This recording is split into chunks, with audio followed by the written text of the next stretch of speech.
ನಮಸ್ಕಾರ ಆತ್ಮೀಯ ವೀಕ್ಷಕರೇ. ನಿಮಗೆ ಜೀವನದಲ್ಲಿ ಎಲ್ಲನೂ ಇದ್ದರೂ ಏನೋ ಕೊರತೆ ಅಂತ ಅನ್ನಿಸ್ತಾ ಇದೆಯಾ? ಜನರ ನಡುವೆ ಇದ್ದರೂ ಒಂಟಿತನ ಕಾಡ್ತಾ ಇದೆಯಾ? ಇದು ಖಂಡಿತ ಮನಸ್ಸಿನ ಸಮಸ್ಯೆ. ಬೇಸರ ಅನ್ನೋದು ಕೆಲಸ ಇಲ್ಲ ಅನ್ನೋದರಲ್ಲಿ ಖಂಡಿತ ಇಲ್ಲ. ಅದು ನಮ್ಮೊಳಗೆ ಇರುವಂತಹ ಖಾಲಿತನ. ಜೀವನದಲ್ಲಿ ಸ್ಪಷ್ಟವಾದ ಗುರಿ ಇಲ್ಲದಿದ್ದಾಗ ಪ್ರತಿದಿನವೂ ಒಂದೇ ಥರ ಅನ್ನಿಸ್ತಾ ಹೋಗುತ್ತೆ. ಬೆಳಗ್ಗೆ ಏಳೋದು, ಅದೇ ರೀತಿ ಫೋನ್ ಹಿಡ್ಕೊಳ್ಳೋದು, ಅದೇ ದಿನಚರಿ, ಏನು ಚೇಂಜೇ ಇಲ್ಲ. ಏಳೋದು, ಕೆಲಸ ಮತ್ತು ಮಲಗೋದು, ಇಷ್ಟೇ ಅನಿಸ್ಬಿಡುತ್ತೆ. ಇದಕ್ಕೆ ಪರಿಹಾರ ಏನು ಗೊತ್ತಾ? ಪ್ರತಿದಿನ ಒಂದು ಸಣ್ಣ ಸಣ್ಣ ಗುರಿಗಳನ್ನು ಇಟ್ಟುಕೊಂಡು ಅದನ್ನು ಸಾಧಿಸ್ತಾ ಹೋಗೋದು.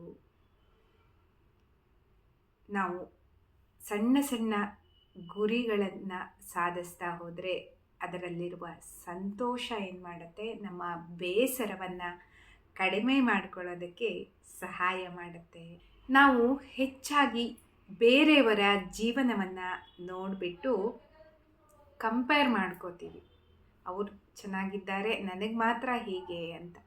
ಆದರೆ ನಾವು ನೋಡೋದು ಅವರ ಹೈಲೈಟ್ಸ್ನ. ಆದರೆ ನಮಗೆ ಅವರ ಹಾರ್ಡ್ಶಿಪ್ ಕಾಣೋದೇ ಇಲ್ಲ. ನಮ್ಮ ಜೀವನದ ಮೇಲೆ ನಾವು ಗಮನ ಕೊಡಬೇಕು. ಹೋಲಿಕೆ ಮಾಡೋದನ್ನು ಬಿಟ್ಟು ನಾವು ಪ್ರಗತಿಯನ್ನು ಆರಂಭಿಸಬೇಕು. ನಾವು ದಿನನಿತ್ಯದ ನಮ್ಮ ಬ್ಯುಸಿ ಜೀವನದಲ್ಲಿ ನಮ್ಮ ಮನಸ್ಸಿನ ಜೊತೆಗೆ ನಾವು ಸಮಯವನ್ನು ಕೊಡೋದಕ್ಕೆ ಆಗೋದೇ ಇಲ್ಲ ಅಲ್ವಾ? ಹಾಗಾಗಿ ನಿಜವಾಗಿ ಬೇಸರ ಅಂದರೆ ಏನು? ಈ ಪ್ರಶ್ನೆಗೆ ಉತ್ತರವೇ ಇಲ್ಲದಿದ್ದಾಗ ನಮ್ಮೊಳಗೆ ಖಾಲಿತನ ಉಂಟಾಗತ್ತೆ.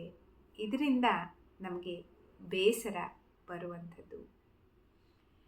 ಪ್ರತಿದಿನ ನಿಮಗೋಸ್ಕರ ಸ್ವಲ್ಪ ಸಮಯ ಕೊಟ್ಕೊಳ್ಳಿ. ನಿಮ್ಮ ಮನಸ್ಸಿನೊಂದಿಗೆ ಇರಿ. 5 ನಿಮಿಷ ಧ್ಯಾನ ಮಾಡಿ, ಮೌನವಾಗಿರಿ. ನಿಮ್ಮ ಮನಸ್ಸಿನ ಮಾತಿಗೆ ಕಿವಿ ಕೊಡಿ, ಬೇರೆಯವರ ಮಾತಿಗೆ ಕಿವಿ ಕೊಡೋದಲ್ಲ. ಬೇಸರ ಅನ್ನೋದು ನಿಮ್ಮ ಶತ್ರು ಖಂಡಿತ ಅಲ್ಲ ವೀಕ್ಷಕರೇ. ಅದು ನಿಮ್ಮ ಬೆಳವಣಿಗೆಯ ಪ್ರಾರಂಭ ಅಂತ ಅಂದ್ಕೊಳ್ಳಿ. ಬೇಸರದಿಂದ ಖಂಡಿತ ಓಡಿ ಹೋಗಬೇಡಿ. ಅದನ್ನು ಒಂದು ಅವಕಾಶವನ್ನಾಗಿ ಸೃಷ್ಟಿಸಿಕೊಳ್ಳಿ, ಬಳಸಿಕೊಳ್ಳಿ, ಬೆಳೆಸಿಕೊಳ್ಳಿ. ಜೀವನದ ಹೊಸ ಅಧ್ಯಾಯ ನನಗೆ ಈ ಕ್ಷಣದಿಂದ ಪ್ರಾರಂಭವಾಗಿದೆ ಅನ್ನೋದನ್ನು ಮನದಟ್ಟು ಮಾಡಿಕೊಂಡು ಹೊಸ ಹೆಜ್ಜೆ ಇಟ್ಟು ಮುನ್ನಡೆಯಿರಿ.